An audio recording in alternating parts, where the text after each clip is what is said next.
Thank you, Catherine and Kipros, for inviting me.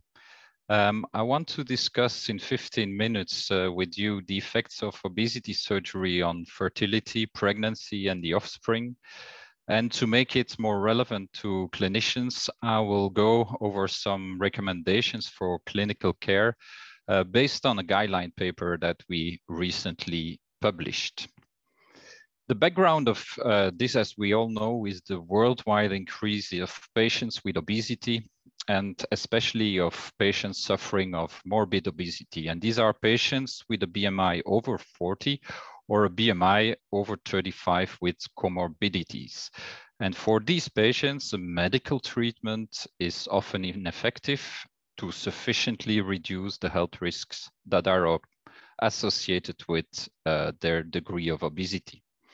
And therefore, an increasing number of patients are turning to a surgical treatment. And that is a number of operations that have specifically been designed to reduce weight rapidly. And these are referred to as obesity surgery or bariatric surgery. And originally, they were described as being purely restrictive or malabsorptive or combined, limiting food intake, nutrition absorption, or both. But nowadays, we know that the anatomical alterations of the operation affect the gastrointestinal physiology and then in turn affect the digestion and the absorption of nutrients.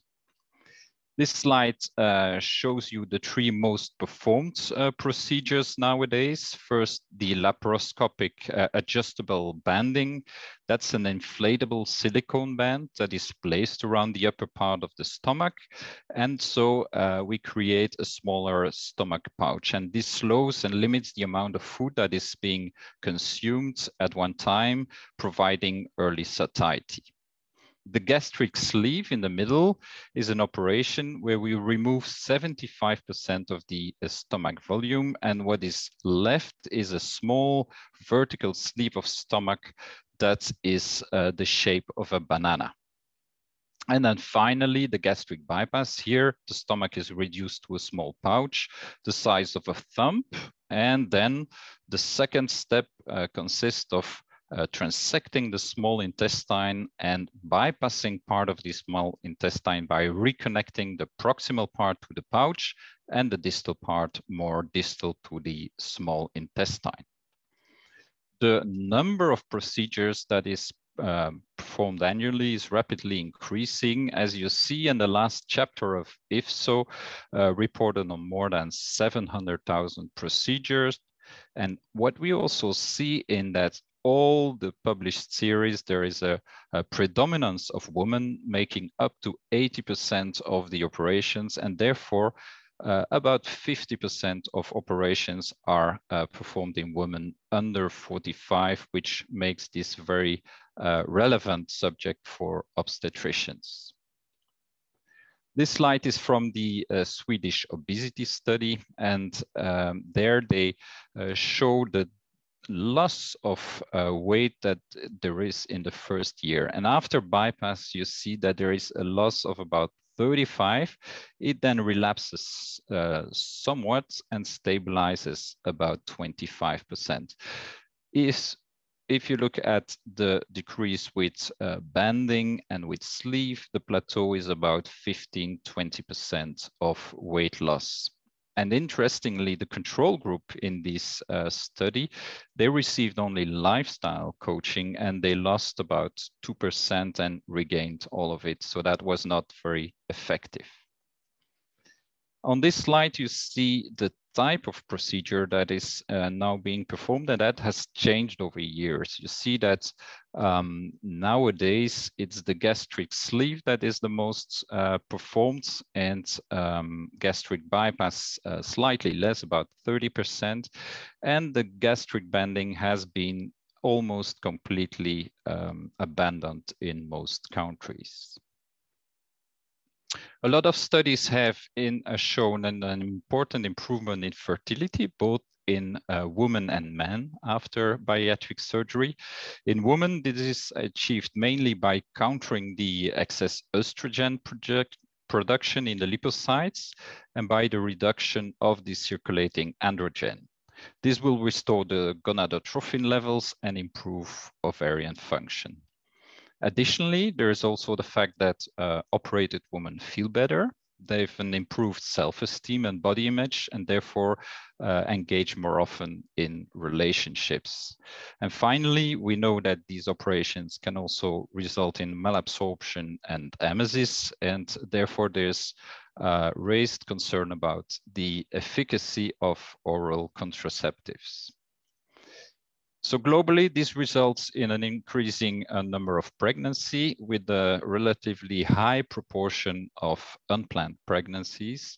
Recent study by Thornton et al., 6% of women reported a pregnancy within 18 months of the operation, with half of the pregnancies occurring in women without any documented postoperative contraception.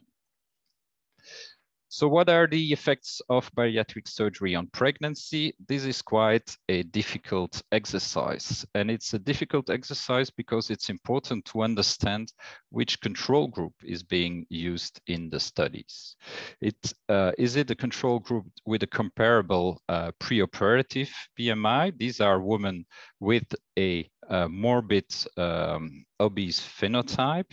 And this question or this comparison, of course, is most relevant to the patient because it will answer for the patient the question, should I first have the operation or should I first have my children? The second comparison is a comparison to women with the same pre-pregnancy BMI.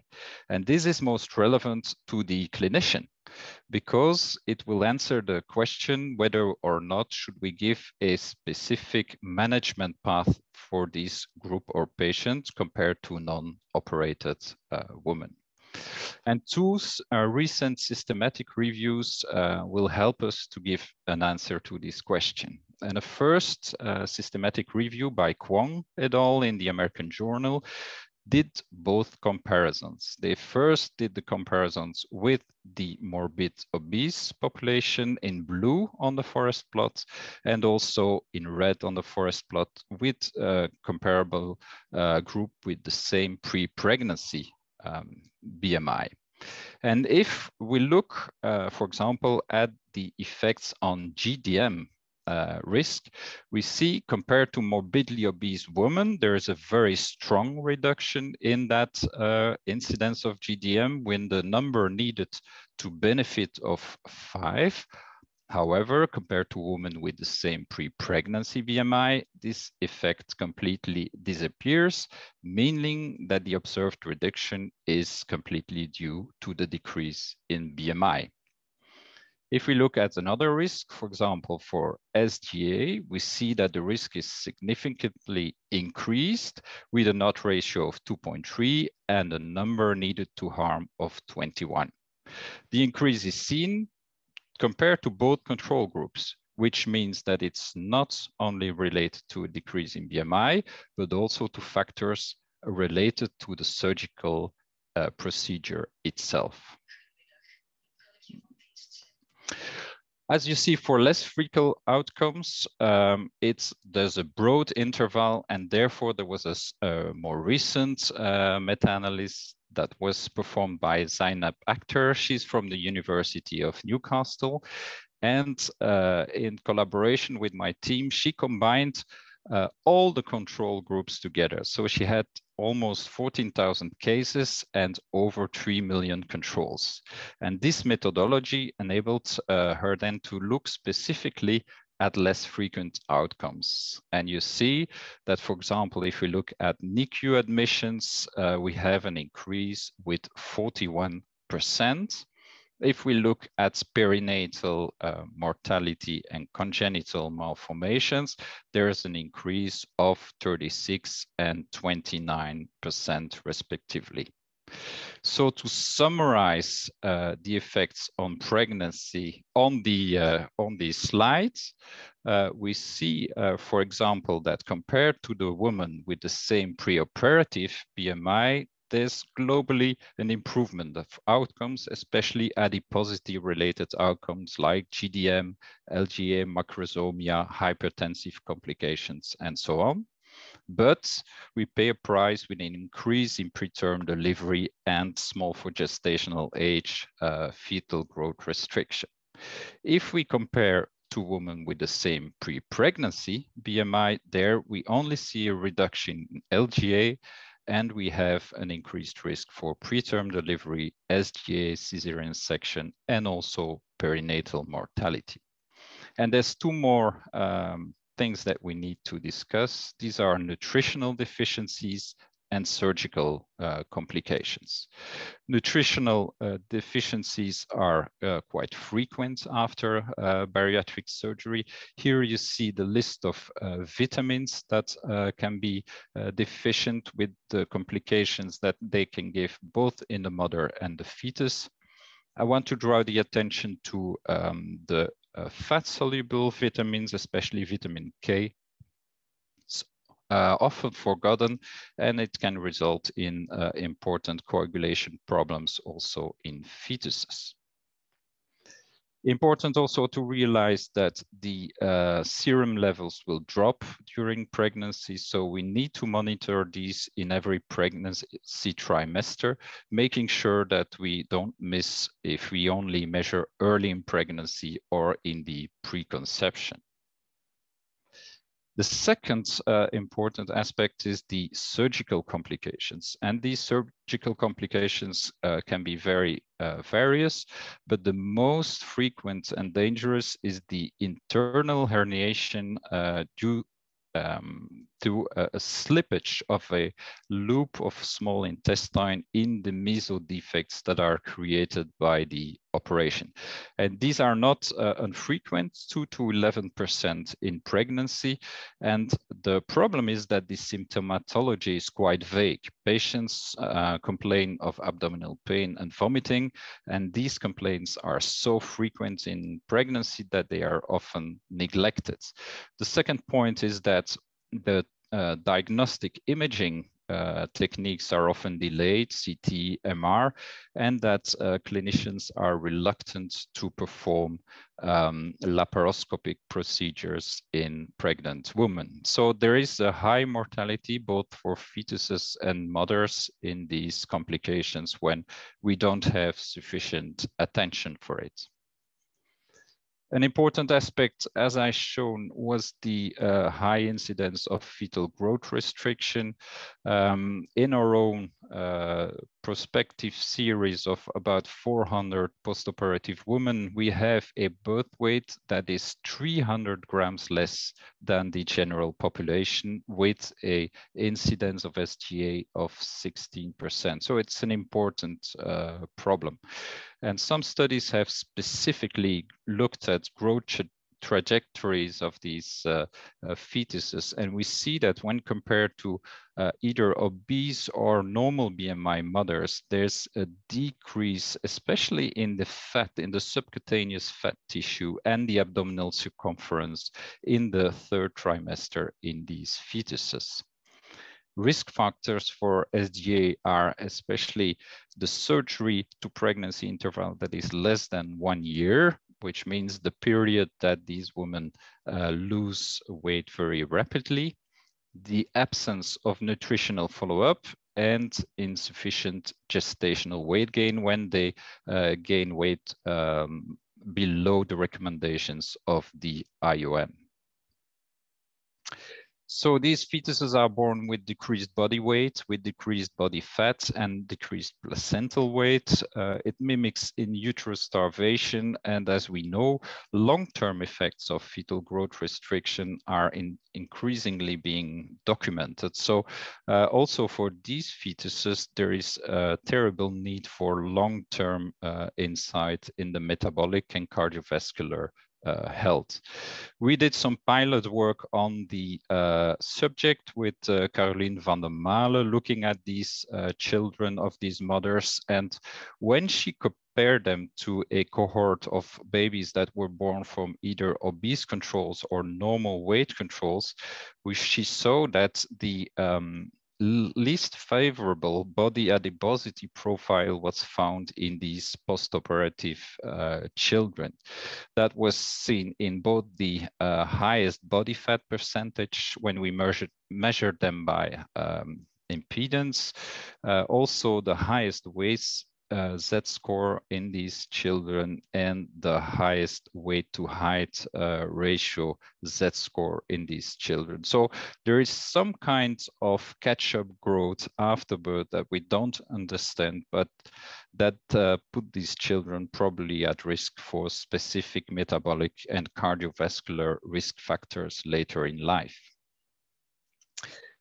Finally, as I said, I will look at some recommendations for care after these women, and I invite interested people to scan this QR code and access the full text of this guideline paper, which can be helpful. We put this together with a group of people, an international panel from different professional backgrounds, especially Dries Keulemans, the second one on the left, my PhD student, did a lot of work for this paper. And I will go quickly over some of these aspects.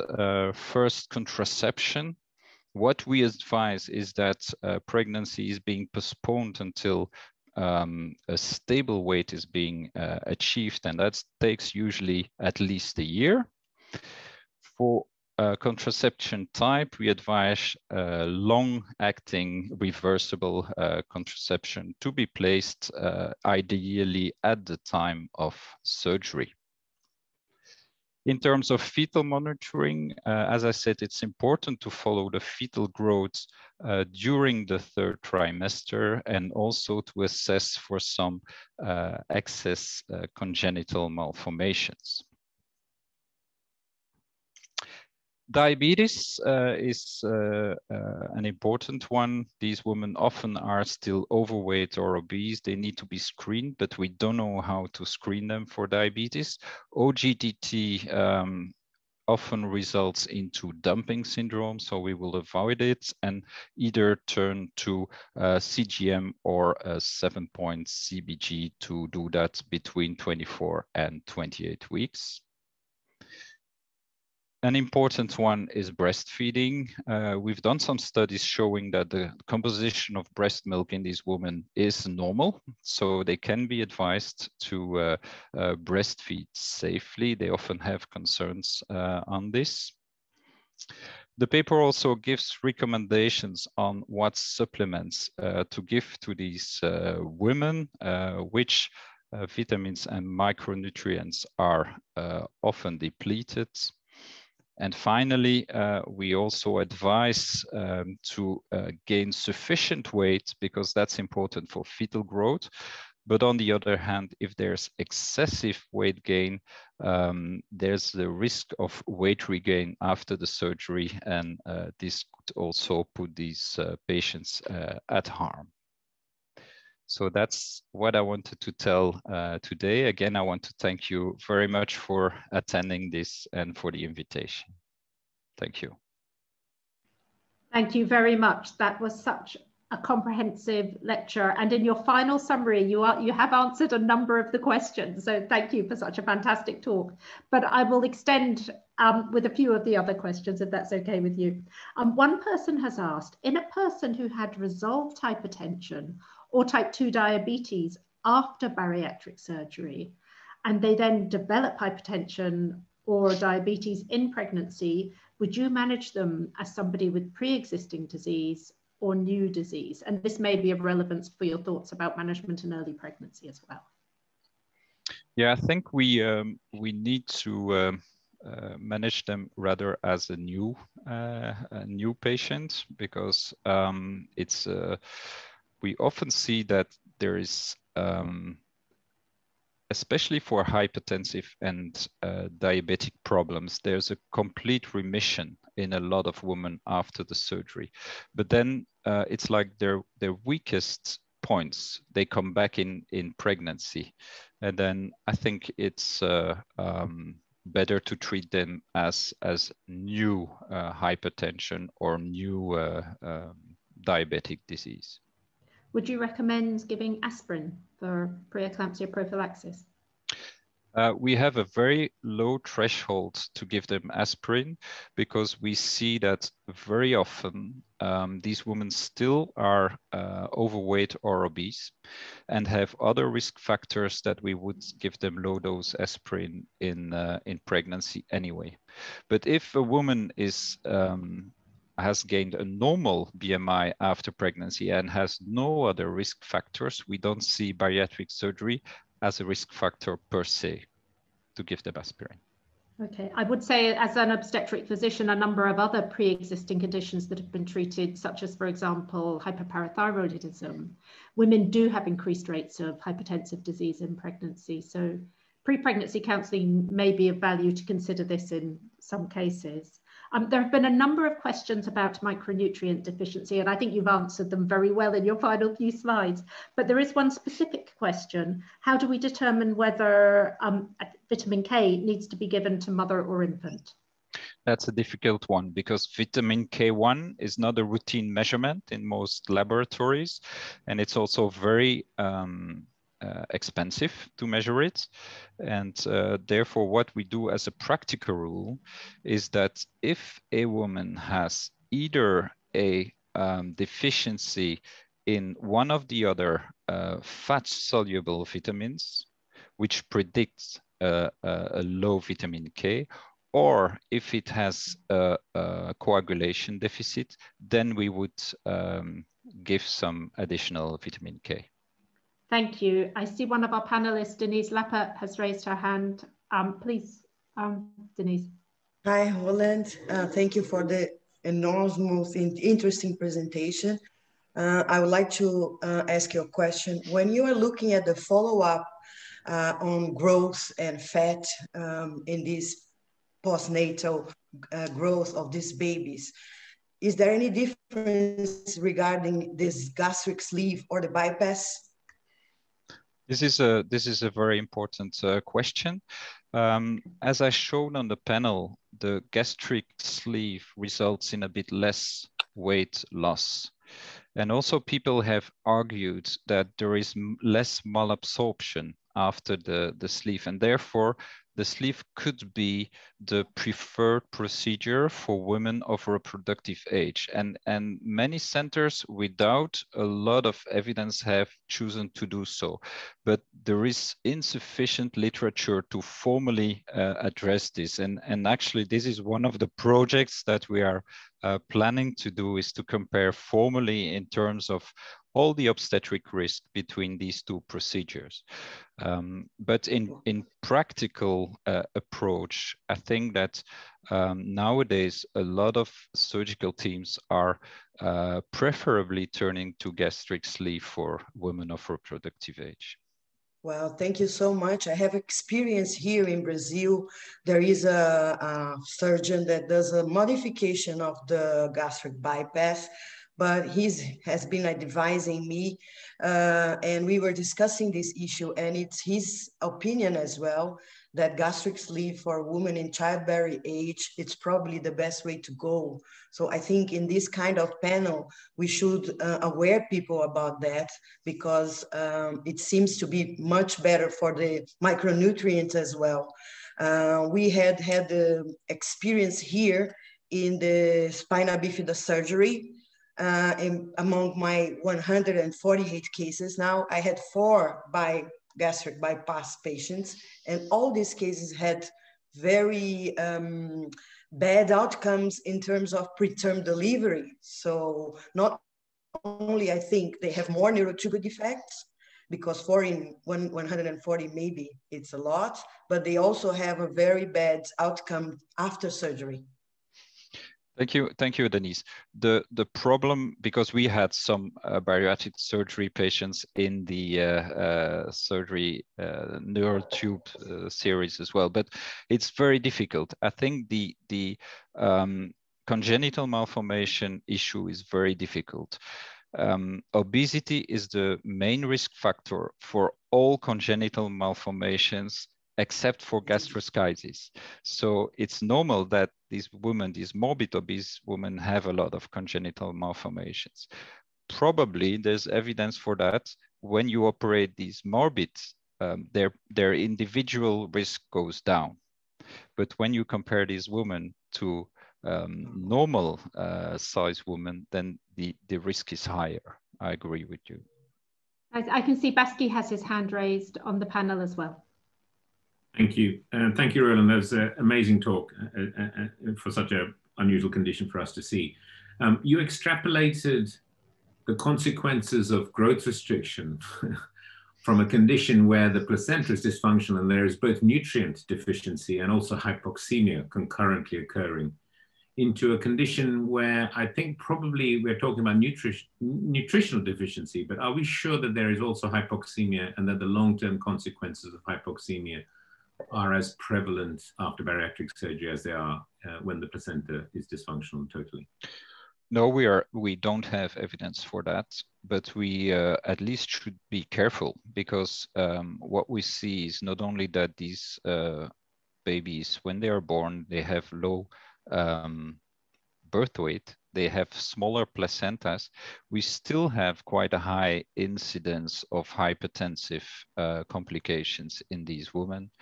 And the thing is that they are being placed in families that did not change their nutritional habits. So these families are absolutely obesogenic to these children, and there could be an extremely rapid weight regain that on itself could put them at specific risks. And the only warning that I want to give is that we don't have a lot of long-term information on these children, while a very aggressive and important intervention is being performed in a crucial time zone. The data you presented are fascinating and definitely need more interrogation. I can see that Katia Bellardo on the panel also has her hand raised. Yes, thank you. A brilliant presentation, Roland. Thank you, Katia. I'm very curious about the SGA issue. You named them SGA and not IUGR. So what I would like to know, do you have any information on the Doppler patterns of these fetuses? Are they really SGA or they are IUGR? Well, I don't have, from my own data, I don't have specific Doppler information, but from what I know from the other groups that have looked at growth patterns, they did not report specific Doppler alterations. And as I've shown, the main decrease in percentile was especially the abdominal circumference, and then also the fetal body composition with a reduction in the subcutaneous and body fat that was seen. Yeah. Thank you. Thank you. Just before we finish, there have been a few questions about complications of surgery, which I think we should address before the end. Firstly, during pregnancy, questions about what stage of pregnancy should we be particularly alert for intestinal herniation or bowel obstruction? Well, what we have seen is that they occur at all stages. They occur in pregnant and not pregnant patients, but especially the third trimester, when the increasing fetal mass and uterine volume probably predisposes for herniation. Yeah, so. There are also questions about correcting susceptibility to surgical complications pre-pregnancy, and again maybe raising the question about the importance of pre-pregnancy counselling and considering this. I'd love to know your thoughts on that. Yeah, I think that there's a lot of interest from the surgeons in this type of complications, and nowadays most centers, when they perform laparoscopic bypass operations, they will close the Pedersen space and most of the meso defects that are being created, but this, we know, is not 100% protection against these complications. So certainly, if you have a surgical team that performs a lot of bariatric surgery, urge them to close their meso defects at the end of the operation. It will give some protection. Thank you. And we have one more question from the panel, Magdalena.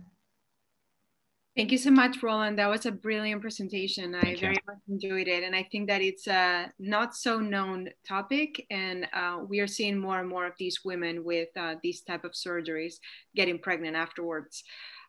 So my question is about the association that you presented between the women exposed to bariatric surgery and SGAs in their subsequent pregnancies. So you said that one of the risk factors was insufficient gestational Wayne gait. So I was wondering, how do you define that? And also, you said that another risk factor was the lack of a nutritional follow-up, and if that means that patients are not receiving the right supplementation after surgery.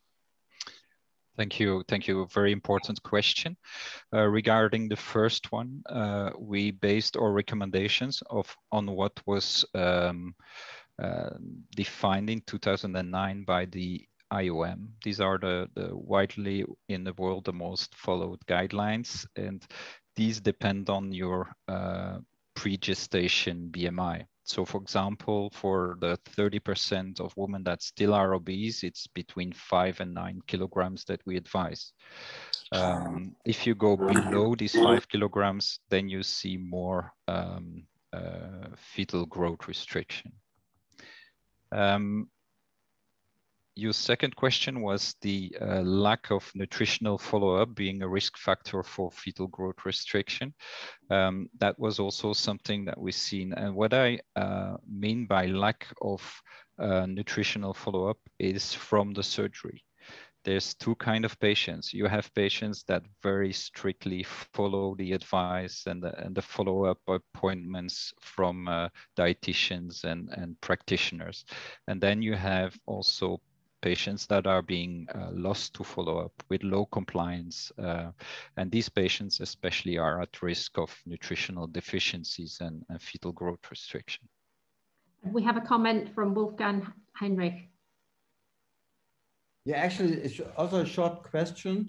Excuse me for that, but we have seen one patient with a gastric ulcer and a perforation after the administration of non-steroidal antiphlogistic drugs. So my question is, first, do you think we have to be very cautious with these drugs in these patients? Did you experience such perforations as well? Because it is perhaps also an unknown effect of the surgery that the anastomosis and the epithelium of the gastric is not as competent as in normal individuals.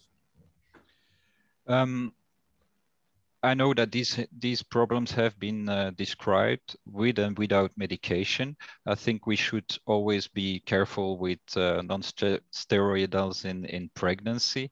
What we see is that some type of operation like the mini gastric bypass, and that's a newer operation that is especially being performed in Asian countries, where there's not a part of the gastric pouch is being performed by the folding the stomach itself.